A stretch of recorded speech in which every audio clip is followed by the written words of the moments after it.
विश्वास पाठकजी, आपण बघितलं की राज ठाकरे यांच्या पक्षाला जास्त जागा मिळतील असा विश्वास अभ्यंकरांनी व्यक्त केलेला आहे। तुम्हाला देखील आता असं वाटतंय का की राज ठाकरेंच्या साथीने तुमचा मुख्यमंत्री होईल, भाजपचा मुख्यमंत्री होईल असं वाटतंय का? अगदी फायनल आणि अगदी शेवटची कमेंट काय तुमची या सगळ्या आकड्यांवर?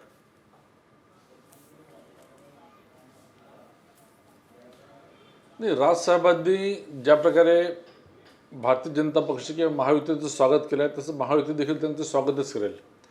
पण मी आपल्यास पुन्हा सांगू इच्छितो की महायुतीला स्वबळावर कम्फर्टेबल मेजॉरिटी मिळते आणि त्यानंतर मग आमचे मित्रपक्ष देखील आमच्यामध्ये सामावू शकतात, ते सामावतील।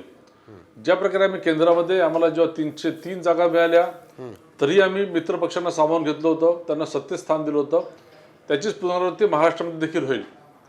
मात्र महायुतीचं सरकार येत आहे, महायुतीला कम्फर्टेबल मेजॉरिटी येते आहे। भारतीय जनता पक्ष तिसऱ्यांदा 3 आकड्यांमध्ये आमदार निवडून आणत आहे। 2014ला 122 आमदार होते, 19ला 106 होते, आता परत आम्ही 100च्या वर जातो आहे। 1992 नंतर असं प्रथमच घडत आहे की एक सिंगल पार्टी इतक्या मोठ्या प्रमाणामध्ये त्यांना यश मिळत आहे। अगदी